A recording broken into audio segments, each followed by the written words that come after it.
इस वीडियो में हम सीखेंगे कि एआई टीम जनरेटर का उपयोग करके टीमें कैसे बनाई जा सकती हैं। एआई टीम जनरेटर स्टार 11 का सबसे महत्वपूर्ण जनरेटर है। आप टॉप मैचों में देख सकते हैं कि टॉप पर रहने वाली ज्यादातर टीमें एआई जनरेटर द्वारा बनाई गई हैं। प्रत्येक मैच में 7 से 11 ड्रीम खिलाड़ी होते हैं और कई मैचों में तो मेगा कॉन्टेस्ट विनर के पॉइंट्स से भी एआई द्वारा जनरेट की गई टीमों के पॉइंट्स ज्यादा होते हैं, या ड्रीम टीम और एआई टीम के बीच बहुत कम पॉइंट का अंतर होता है। तो कई यूजर्स को यह सवाल होता है कि ऐसी टीमें बनाने के लिए मुझे क्या करना चाहिए? मेरी इतनी अच्छी टीमें क्यों नहीं बनती? दोस्तों, अगर आप मैच या खिलाड़ियों के बारे में ज्यादा जानकारी नहीं रखते हैं या खिलाड़ियों को चुनने में उलझन महसूस करते हैं, तो आपको एआई जनरेटर का उपयोग करना चाहिए। यहाँ आप चुन सकते हैं कि किस कॉन्टेस्ट के लिए टीमें चाहिए और कितनी टीमें चाहिए। बाकी का सारा काम एआई अपने आप कर लेता है। फिर भी यहाँ कई महत्वपूर्ण विकल्प दिए गए हैं जिनका उपयोग करके आप अपनी पसंद और जानकारी के अनुसार बेहतर टीमें बना सकते हैं। यही कारण है कि कई एक्सपर्ट यूजर्स उपलब्ध विकल्पों का उपयोग करके टीमें बनाते हैं और अन्य सामान्य यूजर्स की तुलना में बेहतर परिणाम प्राप्त करते हैं। तो चलो सब विकल्प देख और समझ लेते हैं। से पहला विकल्प प्लेटफॉर्म प्राथमिकता है, जहां आपको उस प्लेटफॉर्म को चुनना होगा जिसके लिए आप टीमें बनाना चाहते हैं। सभी प्लेटफॉर्म पर खिलाड़ियों के कॉम्बिनेशन अलग-अलग होते हैं, इसलिए आपको उसी प्लेटफॉर्म को प्राथमिकता देनी चाहिए, जिससे आपको सही प्लेटफॉर्म आधारित टीमें मिल सकें। अब सबसे महत्वपूर्ण विकल्प है कॉन्टेस्ट का प्रकार। स्टार 11 का एआई जनरेटर केवल दो प्रकार के कॉन्टेस्ट को सपोर्ट करता है, एक छोटा कॉन्टेस्ट और एक मेगा कॉन्टेस्ट। छोटा कॉन्टेस्ट वह होता है जिसमें 1000 से 20,000 तक टीमें शामिल हो सकती हैं।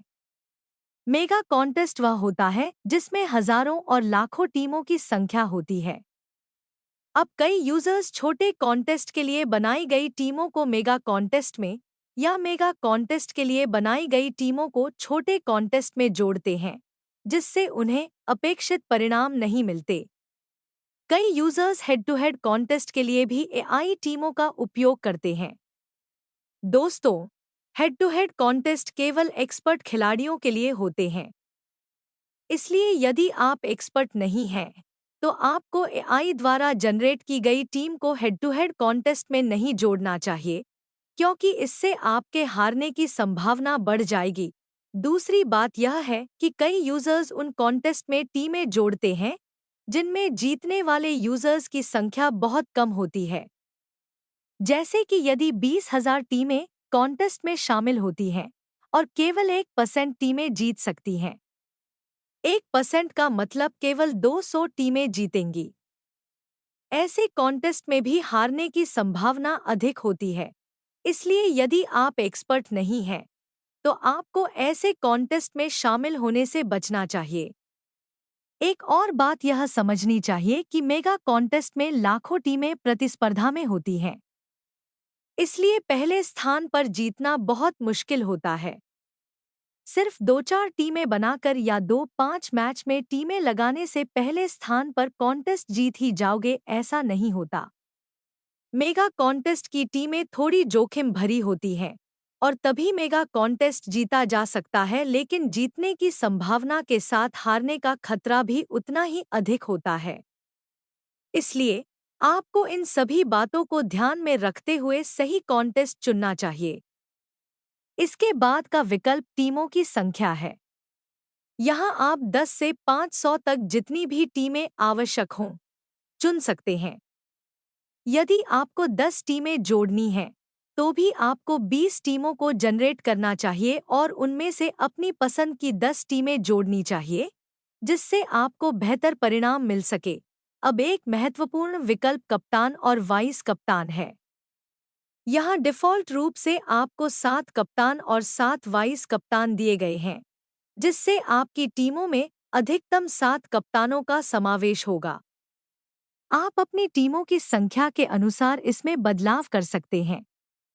यदि आप 10 टीमें बना रहे हैं, तो 4 कप्तान और 4 वाइस कप्तान पर्याप्त हैं। लेकिन यदि आप अधिक टीमें बना रहे हैं, तो आपको कप्तानों की संख्या बढ़ानी चाहिए। यहाँ कप्तान सेक्शन में आप तय कर सकते हैं कि कप्तान और वाइस कप्तान किस टीम से लेने हैं।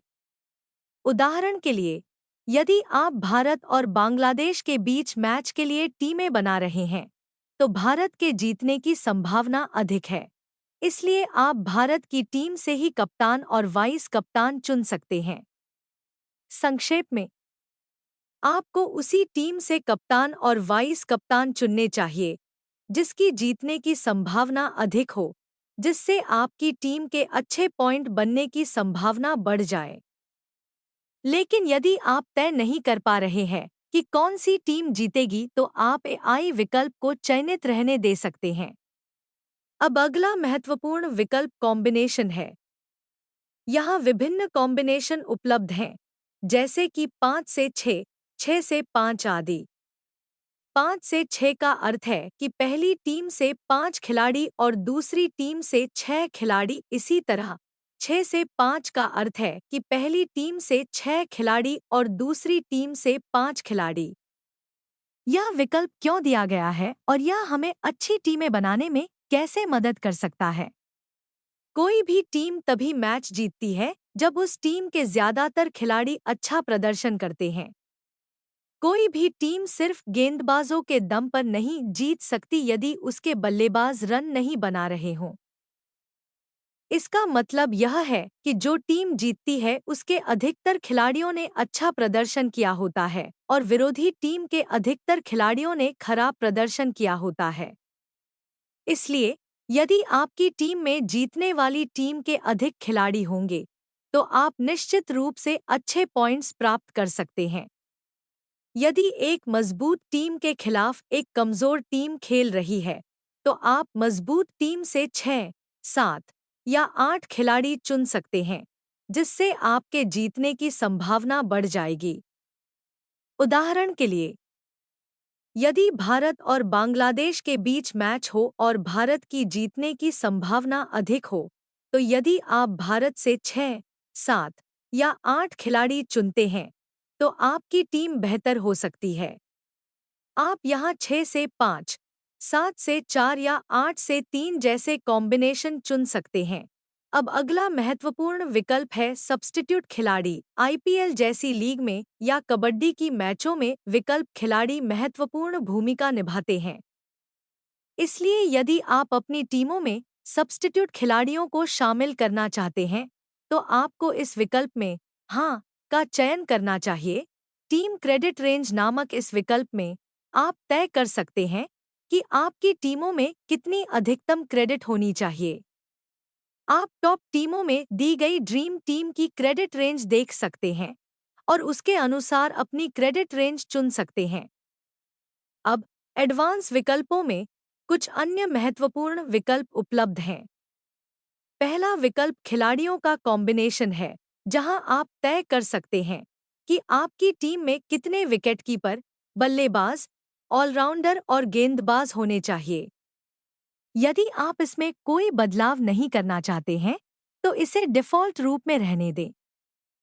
अब यहाँ एक और महत्वपूर्ण विकल्प दिया गया है टीम बिल्ड स्ट्रेटेजी। डिफ़ॉल्ट रूप से एआई खिलाड़ियों की क्रेडिट के आधार पर टीम बनाता है। यहाँ आप देख सकते हैं कि 8 से 10 क्रेडिट वाले 3 से 7 खिलाड़ी, 6 से 7.5 क्रेडिट वाले 4 से 8 खिलाड़ी और 6 से कम क्रेडिट वाले 0 से 1 खिलाड़ी लेकर हमारा एआई स्मॉल कॉन्टेस्ट के लिए टीमें जनरेट करता है। आप क्रेडिट के बजाय ड्रीम 11 में खिलाड़ियों के सिलेक्शन प्रतिशत के आधार पर भी टीम बना सकते हैं। इसके लिए सिलेक्शन विकल्प चुनें। यहाँ आप देख सकते हैं कि 50% से अधिक सिलेक्शन वाले 5 से 7 खिलाड़ी, 20% से 50% चयन वाले 1 से 3 खिलाड़ी लेकर एआई जनरेटर टीम बनाता है। स्टार 11 के पुराने वर्जन में हम इस चयन विकल्प का उपयोग करके टीमें बनाते थे। इसलिए जिन यूजर्स को पुराना एआई वर्जन पसंद था, वे क्रेडिट के बजाय चयन विकल्प चुन सकते हैं। टॉप टीम में टीम एनालिसिस विकल्प का उपयोग करके आप देख सकते हैं कि किसी भी ड्रीम टीम में कितनी क्रेडिट वाले कितने खिलाड़ी थे या कितने सिलेक्शन वाले कितने खिलाड़ी थे। इसके आधार पर आप अपनी टीम के लिए क्रेडिट रेंज या सिलेक्शन रेंज को सेट कर सकते हैं। अगर यह चीज़ आपको समझने में मुश्किल लगे तो डिफ़ॉल्ट सेटिंग को वैसे ही रहने दें। अब एक और महत्वपूर्ण विकल्प है संभवित कप्तान और वाइस कप्तान। अगर आपको पूरा भरोसा है कि आज के मैच में इनमें से कोई खिलाड़ी कप्तान या वाइस कप्तान बन सकता है तो आप उन्हें यहां चुन सकते हैं और एआई उन्हीं खिलाड़ियों को आपकी टीम में कप्तान और वाइस कप्तान के रूप में शामिल करेगा। यहाँ एआई को सी और वीसी चुनने दे बटन पर क्लिक करने पर दोनों टीमों के खिलाड़ियों की सूची दिखाई देगी। जिस खिलाड़ी को आप कप्तान बनाना चाहते हैं उसके सामने सी आइकन और जिसे वाइस कप्तान बनाना चाहते हैं उसके सामने वीसी आइकन पर क्लिक करें। कप्तान और वाइस कप्तान दोनों को चुनना अनिवार्य नहीं है। आप सिर्फ कप्तान या सिर्फ वाइस कप्तान भी चुन सकते हैं। बेहतर टीम और अच्छे रिजल्ट के लिए आपको खुद कप्तान और वाइस कप्तान का चयन करना चाहिए। अगर आप इसमें कंफ्यूज हैं तो आप मैच रिसर्च सेंटर में जाकर टॉप सिलेक्टेड खिलाड़ियों की जानकारी प्राप्त कर सकते हैं। अब सबसे अंतिम और महत्वपूर्ण विकल्प है खिलाड़ियों को लॉक या लॉक आउट करना। अगर आपको किसी खिलाड़ी पर पूरा भरोसा है कि वह जरूर अच्छा खेलेगा और आपकी सभी टीमों में शामिल होना चाहिए तो आप उस खिलाड़ी के सामने दिए गए स्टार आइकन पर क्लिक करें। ऐसा करने पर वह खिलाड़ी आपकी सभी टीमों में शामिल होगा। अगर आपको लगता है कि कोई खिलाड़ी अच्छा प्रदर्शन नहीं करेगा और आपकी किसी भी टीम में नहीं होना चाहिए, तो आप उसके सामने दिए गए क्रॉस आइकन पर क्लिक करें। ऐसा करने पर वह खिलाड़ी आपकी किसी भी टीम में शामिल नहीं होगा। बेहतर रिजल्ट के लिए आपको कुछ खिलाड़ियों को स्टार खिलाड़ी के रूप में चुनना चाहिए और ऐसे खिलाड़ी जो गेंदबाजी नहीं करते या बल्लेबाजी में बहुत नीचे आते हैं उन्हें आउट खिलाड़ी के रूप में चुनना चाहिए। बस अब टीम बनाओ बटन पर क्लिक करते ही आपको आपके द्वारा चुने गए विकल्पों के अनुसार टीमें मिल जाएंगी जिन्हें आप मेरी टीम्स पेज पर जाकर देख सकते हैं और अपने पसंदीदा प्लेटफॉर्म पर सिर्फ एक क्लिक में कॉपी कर सकते हैं। दोस्तों, एआई जनरेटर का उपयोग करके टीमें कैसे बनाई जा सकती हैं और किन बातों का ध्यान रखना जरूरी है, इस बारे में यहाँ आपको विस्तृत जानकारी दी गई है। चाहे आप एक सामान्य खिलाड़ी हो या एक्सपर्ट, आपको अपनी ज़रूरत और जानकारी के अनुसार बेहतरीन टीमें मिलेंगी। वीडियो में दी गई जानकारी को ध्यान में रखते हुए अगर आप टीमें बनाएंगे तो आपको निश्चित रूप से अच्छे परिणाम मिलेंगे। फिर भी फैंटेसी स्पोर्ट्स मैचों में कई बार अनपेक्षित चीज़ें हो सकती हैं, इसलिए वित्तीय नुकसान की संभावनाएं बनी रहती हैं। स्टार 11 यह गारंटी कभी नहीं देता है कि आपकी बनाई गई टीमें जरूर जीतेंगी। इसलिए अपनी बुद्धिमानी और वित्तीय स्थिति को ध्यान में रखते हुए टीम बनाएं। धन्यवाद।